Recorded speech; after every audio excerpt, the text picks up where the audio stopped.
Olá, aqui é o professor Vitor Araújo. Vamos agora falar sobre mistura fraca e algumas propriedades e veremos exemplos.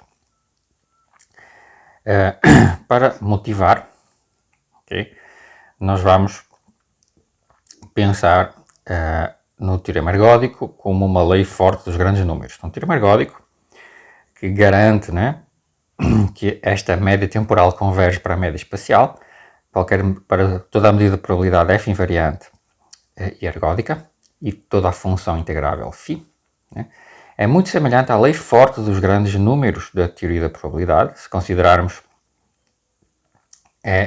o xj como φ após fj, veja isto aqui, φ após fj com uma sequência de variáveis aleatórias num certo espaço de probabilidade.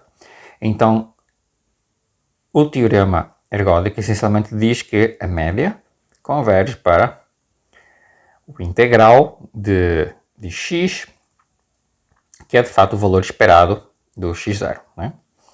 Em probabilidade, é usual impor condições de alguma independência à sequência xn, e caso o valor esperado seja finito, então a convergência é bastante rápida. Okay? Então, aqui nós temos a condição de integrabilidade da φ. O teorema do limite central, o teorema de probabilidade, o teorema do limite central clássico, de Lindbergh-Levy, ele garante que se o xi for uma sequência de variáveis aleatórias idênticas e identicamente distribuídas, com o mesmo valor esperado e a mesma variância finitas, então, para n grande, esta expressão aqui, ou seja, a média menos o valor esperado, normalizado por este raiz de n, converge em distribuição para a distribuição normal, ou seja, vale esta relação, convergência em distribuição para a normal, centrada em zero e com variância sigma ao quadrado, que isto significa, esta convergência em distribuição significa essencialmente isto, significa que a probabilidade desta variável aleatória, desta função mensurável ser menor que x, converge para esta densidade aqui, para a probabilidade de uma certa densidade ser menor que x. Isto é a distribuição normal. Ok, então, se nós quisermos obter algo semelhante no contexto do teorema ergódico, onde nós não temos garantidamente a independência, onde não, é muito mais difícil obter a φ é independente de φ após f, de fato não vai ser, porque f é uma função. Nós precisaríamos de verificar se este negócio aqui, que é o valor esperado do quadrado, converge.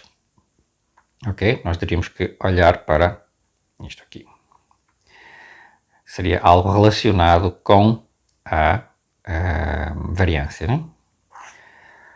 Ok? Então vamos assumir, sem perda de generalidade, que o integral da nossa função é zero. Se ela não for, nós podemos substituir a função pela diferença entre a função e o integral, e automaticamente o integral vira zero. Ou seja, nós, a menos numa translação, podemos sempre garantir que as nossas funções integráveis têm integral zero. Então nós vamos obter que 1 sobre n do integral do quadrado da média, de fato, expandindo isto, nós vamos obter que isto é o integral do quadrado da φ, mais duas vezes esta soma destes integrais. O integral de φ vezes φ composto com fj, dmi. Ok? Vamos assumir que aqui φ está em L2 para garantir que isto é finito. Esta sequência ela pode divergir quando o n é infinito, mas ela também pode convergir para zero. Por exemplo, se eu tomar φ de uma forma especial, como sendo u menos u após f, ok? Então esta soma aqui vira uma soma telescópica. Okay? Isto aqui vira uma soma telescópica e ela vai ser o integral da última função menos o integral da primeira, se ambas são funções de quadrado integrável, ficam números finitos e, portanto, dividido por n vai para zero.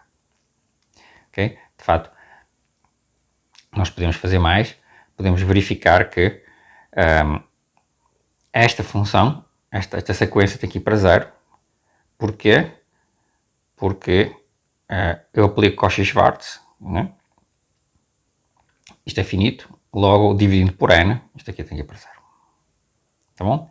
Então, num caso muito particular eu garanto que converge para zero, noutros casos eu não sei. Nós podemos colocar isso como algum tipo de hipótese, né? Portanto, uma quantidade que surge naturalmente na expressão anterior para a variância da média, daquela soma de Birkhoff, é a autocorrelação, que é esta coisa que está aqui destacada em vermelho, que é esta sequência. Okay?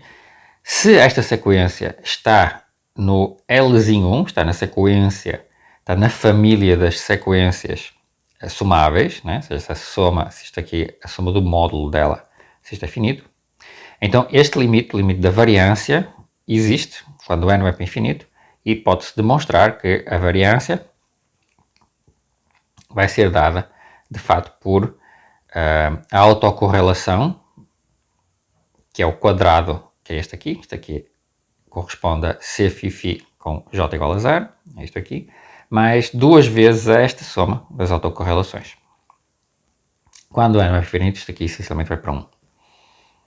Ok? Se esta sequência é uma sequência somável, absolutamente somável, então eu tenho que o limite existe, é dado por isto. Uma generalização natural desta noção é a noção de correlação entre dois observáveis.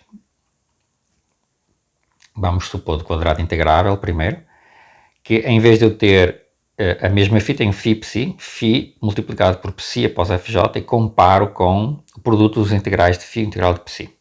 Okay? Este segundo termo aqui, o produto dos integrais, aparece no caso geral em que nem φ nem psi têm média zero. Tá? Então, nesse caso, eu preciso de acrescentar isto aqui. Se eu tomar este caso particular, φ sendo a característica de A e psi sendo a característica de B, se eu assumir que isto aqui é não nulo, ou seja, que nenhum dos A's e B's são zero, okay? Porque senão isto aqui fica sempre zero, tá? Então, a correlação pode ser vista como isto, como a medida de A intersetado com F menos J de B, comparada com a medida de A, produto da medida de A pela medida de B. E também podemos interpretar isto colocando a medida de A em evidência como a medida de A multiplicado pela medida do evento Fn de x em B, dado que o x estava em A, né, comparado com a medida de B. Certo? Então, se para tempos grandes um sistema, portanto, de caimento de correlações, que vai envolver esta convergência, né? Se para tempos grandes um sistema perde a memória da sua condição inicial, então é natural que a probabilidade condicional convirja para B quando n vai para infinito. Ou seja, se eu tiver que isto aqui converge para zero, né, eu vou obter que isto aqui vai convergir para zero, portanto isto aqui, a medida desta probabilidade condicional vai convergir para a medida de B. Ou seja, se soubermos que em alguns instantes o sistema estava em A, né, que em algum sistema estava em A, então, se esperarmos tempo suficiente, esta informação se perde, no sentido de que as estatísticas são as mesmas como se não tivéssemos essa informação. Okay? Ao fim do tempo grande, onde eu comecei não faz diferença. A probabilidade de eu estar em B vai tender para a medida de B, seja onde for que eu tenha começado. Okay? Esta é a motivação da definição de sistemas misturadores a que nós vamos impor esta condição como uma hipótese extra. Motiva, então, a definição de mistura. Dizemos que um sistema que preserva uma certa probabilidade é misturador se, para quaisquer subconjuntos mensuráveis, A e B, vale esta relação aqui. Medida de A intersetada com f menos n de B, esta interseção tem uma medida que converge para o produto das medidas de A pela medida de B. Ou, se eu souber que a medida de A é positiva, né, ponho o MID de A em evidência, de certa forma, então a medida de f menos n de B, dado que eu comecei em A, tende para a medida de B. Um exercício muito simples que vocês podem verificar é que todo o sistema misturador é ergódico. Ok? Basta vocês tomarem, por exemplo, o B invariante. Imaginem que o B é invariante. Né? Então isto aqui é a medida de A interpretado com B. Se eu tomar A igual a B e o B é invariante, fico com medida de B aqui e aqui medida de B ao quadrado. Medida de B igual a medida de B ao quadrado, logo a medida de B é 0,1. A recíproca não é verdadeira. Por exemplo, as rotações em tores não são misturadoras, mas nós sabemos que as rotações irracionais são ergódicas.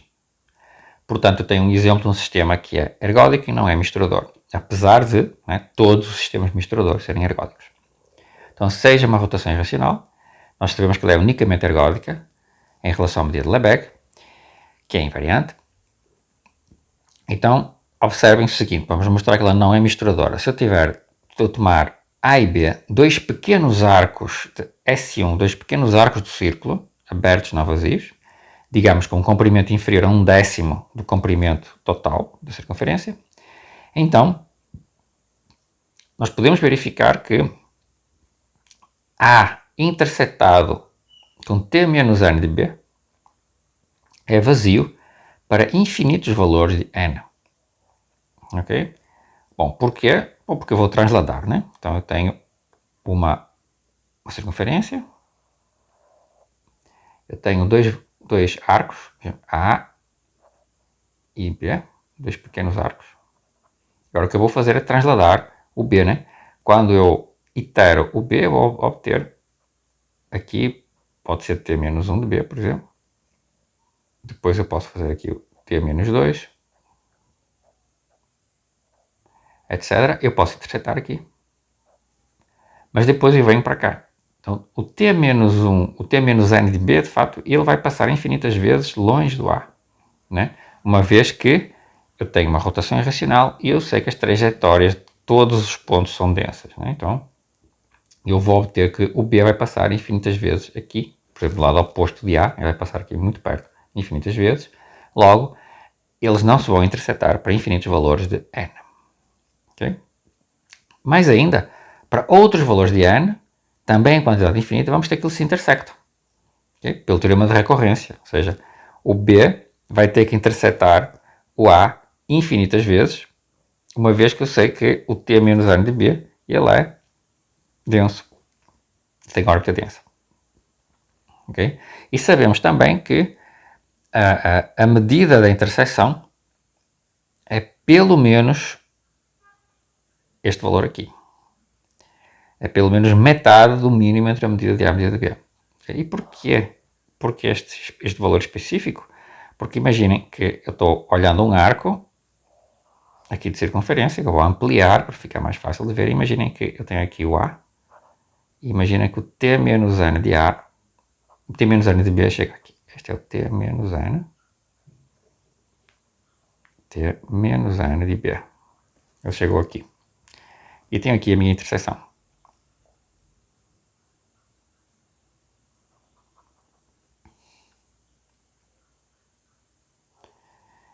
Neste caso, claramente a interseção é menos que metade do comprimento de A do comprimento de B. Ok? Mas eu posso garantir que o centro deste intervalo, o centro do intervalo B, imaginemos que o intervalo B está aqui, aqui é o arco B, eu posso garantir que o centro do arco B, este ponto tem órbita densa. Então, eu posso garantir que o centro daquele arco B está arbitrariamente perto do centro do arco A. Okay? Então, vai haver uma quantidade infinita de iterados em que o centro do arco B vai estar muito, muito próximo do centro do arco A. Ou seja, que o T menos N de B vai ser muito parecido com isto aqui. O centro deste arco, que é transladado deste, né, vai ficar muito próximo do centro do arco A. Porquê? Porque a órbita deste ponto é densa. Este ponto tem órbita densa. Ok? Então, eu vou poder garantir que vou ter, pelo teorema de recorrência, uma infinidade de iterados onde o T menos N de B, né, vai cobrir pelo menos metade ou de B ou de A, porque os centros deles vão estar próximos. Certo? Então eu tenho, o que é que eu fiz? Eu tenho infinitos iterados onde a interseção é vazia, portanto a medida é zero.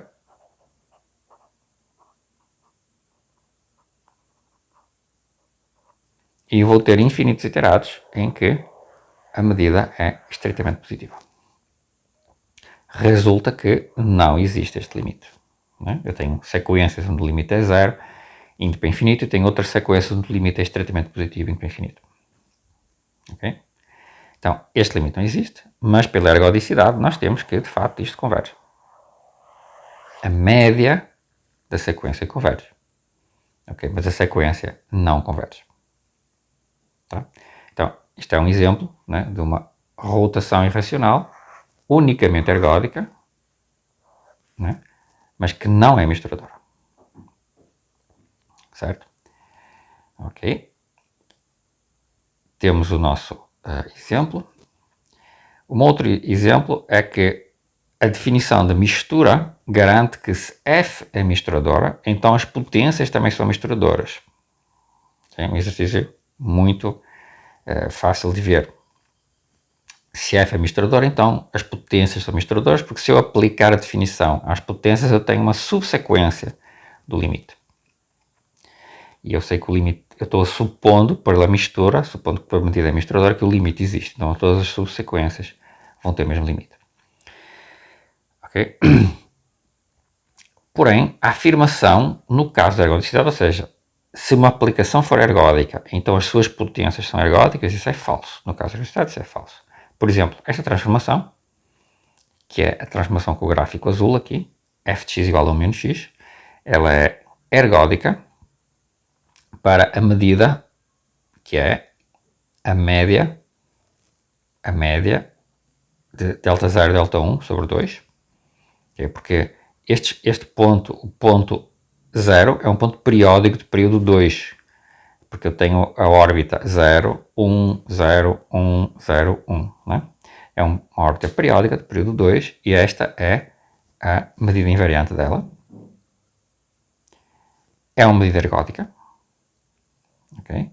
Mas o quadrado desta transformação f após f é a identidade. F após f é a identidade. F após f é este gráfico vermelho.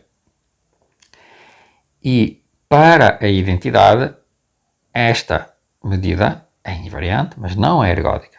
Porque agora eu tenho que o 0 e o 1 são invariantes com medida positiva, mas que não têm medida total em relação a esta medida. Okay? Então, ser ergódico não implica que as potências sejam ergódicas, mas ser misturador garante que as potências são misturadoras. Uma outra observação útil é o seguinte, que é parecido com o que nós vimos no caso das medidas ergódicas, é que basta verificar a mistura numa álgebra que gera a sigma-álgebra. Okay? Assim como nós vimos que basta verificar a ergodicidade numa álgebra que gera a sigma-álgebra. Okay? Então, a prova é uma prova usando aproximação de conjuntos da sigma-álgebra pela álgebra. Okay? É uma ideia parecida com o que nós estamos habituados. Eu não vou entrar nos detalhes da prova. Um exemplo útil para nós é que todo o deslocamento de Bernoulli é automaticamente misturador. Ok? Porquê? Bom, basta lembrar este lemazinho. Se eu tiver uma medida de Bernoulli num shift, ok?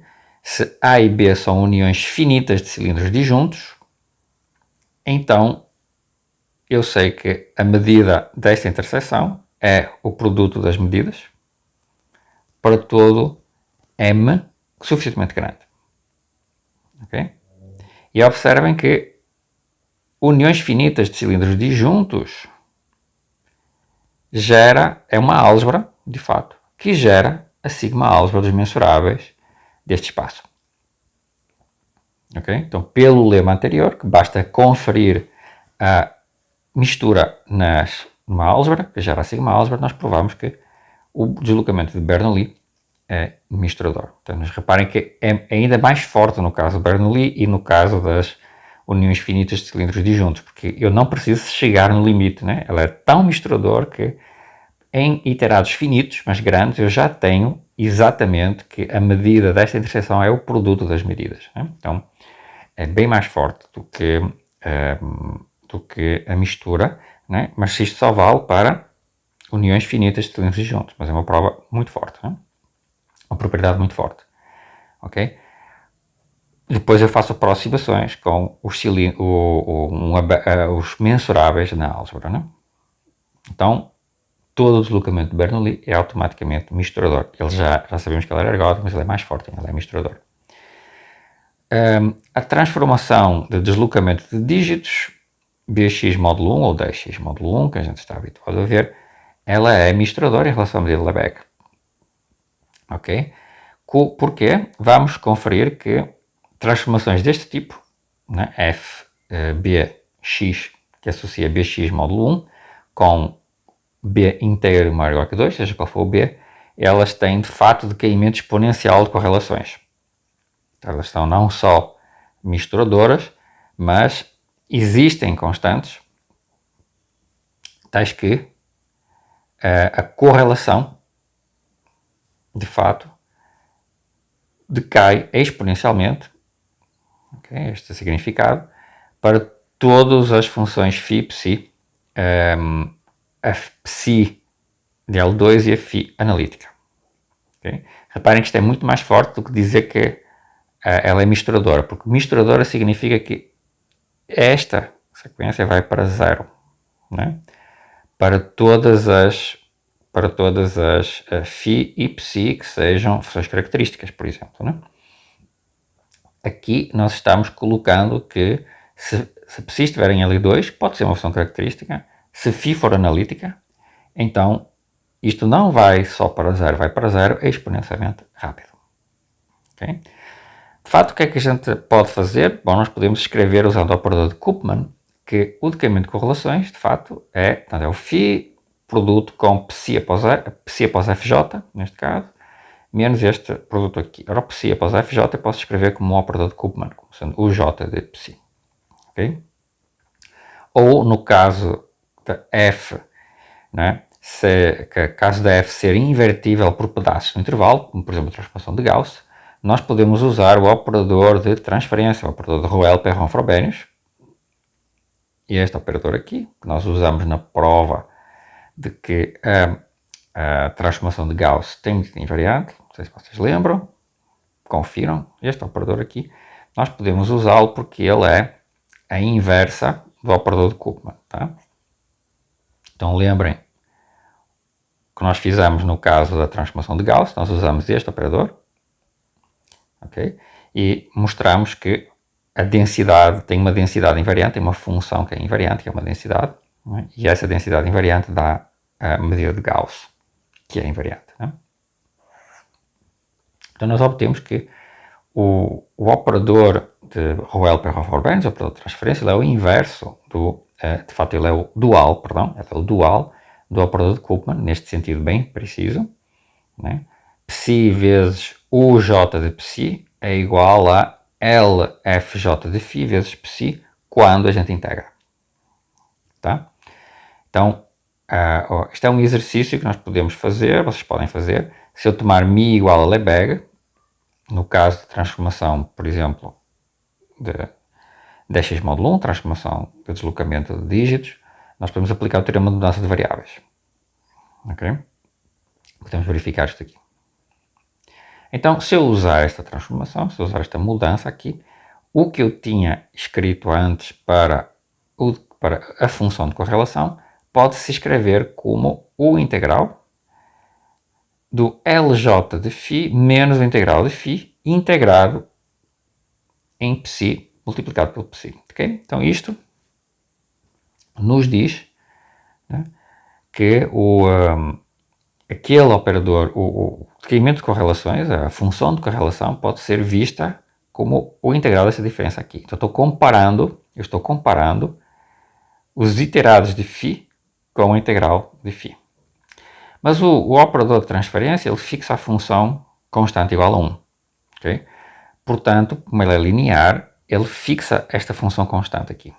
Tá? Então eu posso escrever este integral, posso escrever deste jeito. Posso escrever como o operador linear L potência J aplicado a esta diferença, a função φ menos esta constante.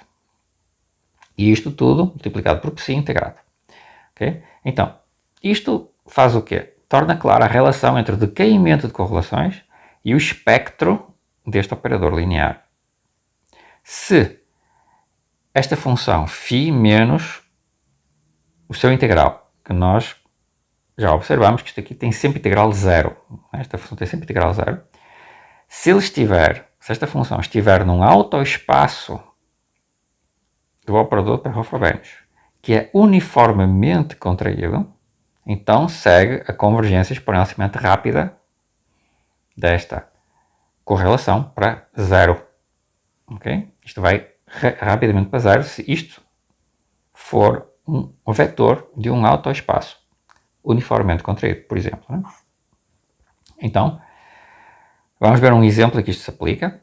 Se eu tiver uma transformação expansora por pedaços no intervalo, por exemplo, a transformação de deslocamento de dígito, transformação dx módulo 1 ou bx módulo 1. Então, o operador de transferência envia o espaço das funções de variação limitada nele mesmo. Isto eu não vou provar, estou só dando um exemplo. Neste espaço, o espectro do operador P tem um autovalor 1 com multiplicidade finita.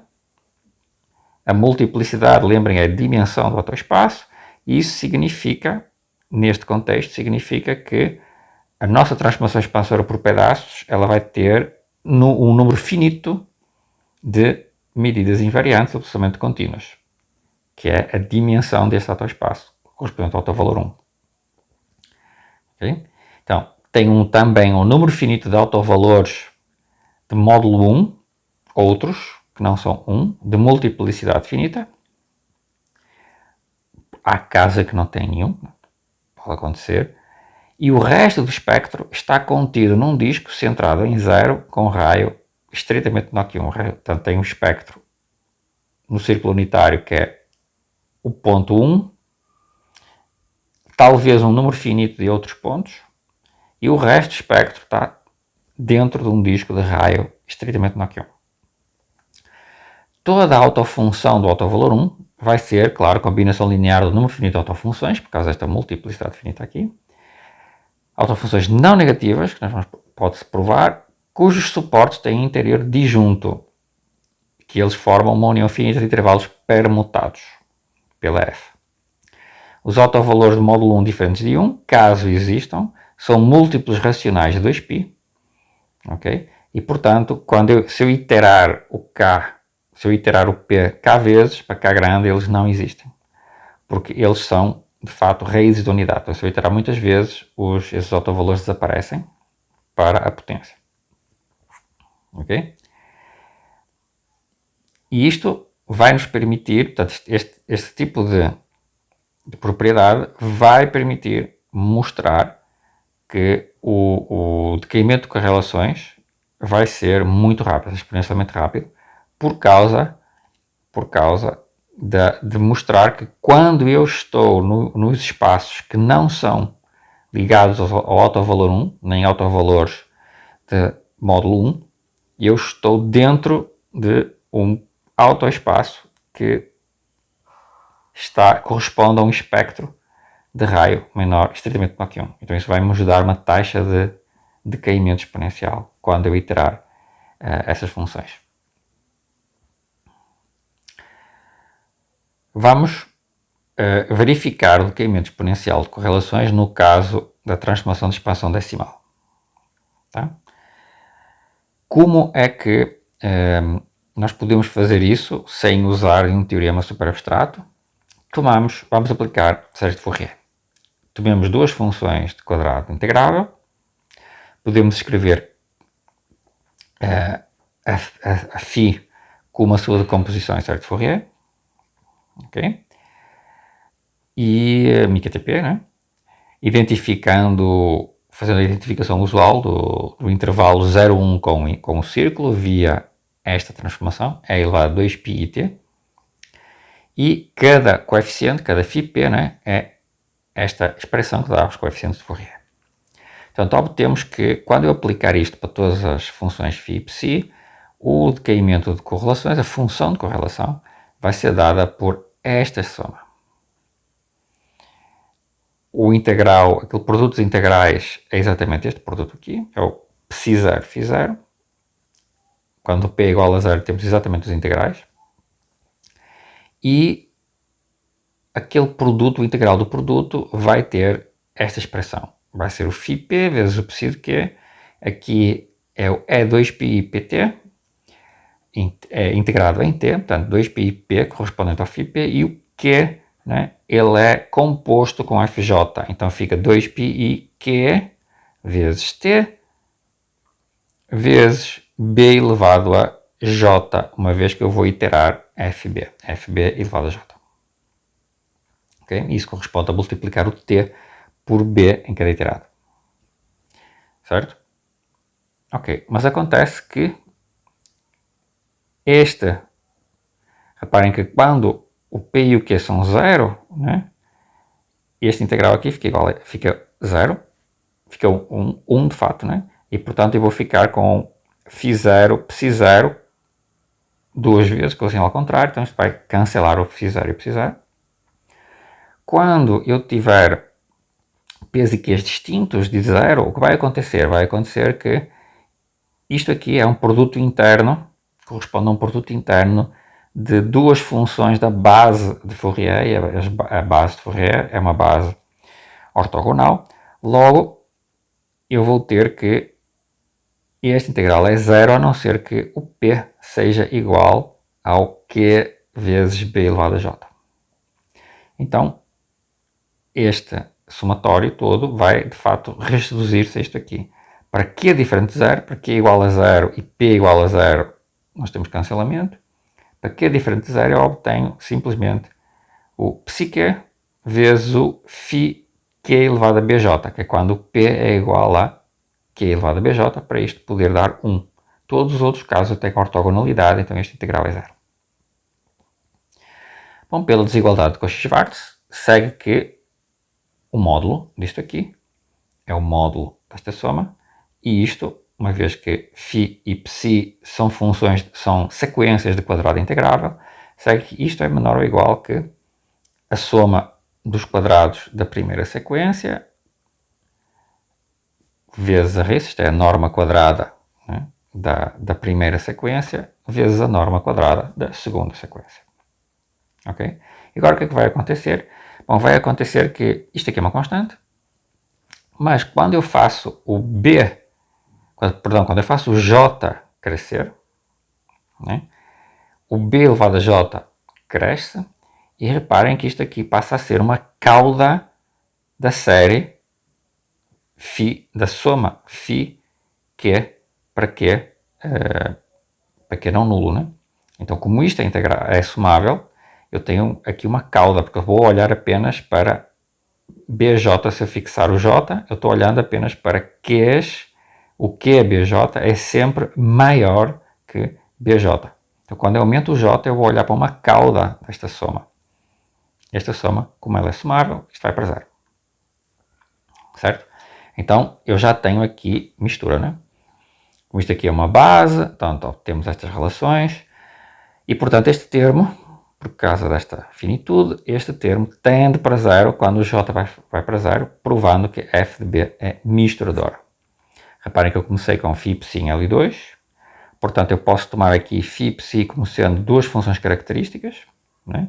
Se eu colocar duas funções características, eu já tenho exatamente aqui a medida de A interceptado com f menos j de b, né? Isto aqui vai para 0, portanto eu tenho que a função de correlação vai para 0, que é o equivalente a dizer que fb é misturador. Observem que é absolutamente crucial que a série obtida seja sobre um Q diferente de 0. Né? E é o papel, isto aqui, aparece exatamente o papel da subtração deste produto, né? Que vai garantir que eu cancelo o primeiro termo. Em geral, a gente não pode dizer mais nada sobre a cauda desta série. Okay? Em todo o L2. Mas se nós restringirmos o espaço onde escolhemos o observável a funções mais suaves, nós ganhamos uma sequência de coeficientes com um decaimento mais rápido. Okay? Então, se eu quiser obter um decaimento um pouco mais rápido, eu tenho que aumentar a regularidade das sequências. Isto é uma ilustração da razão pela qual nós devemos obter, para obter taxas de decaimento mais rápido, né, é necessário usar subespaços do L2 com propriedades mais fortes do que apenas a integrabilidade na norma quadrática. Okay? Nós precisamos um pouquinho mais. Então, mas ainda o decaimento vai depender da regularidade dos observáveis. Esta é mais uma ilustração do que nós queremos. Se a função φ for analítica, né, ela pode ser obtida como restrição na função analítica ao intervalo 0,1, então os seus coeficientes de Fourier, φp, eles decaem exponencialmente rápido, ou seja, existem C e beta, tais que φ de p é menor ou igual que C é elevado a menos beta módulo de p. Isto pode ser obtido com um exercício.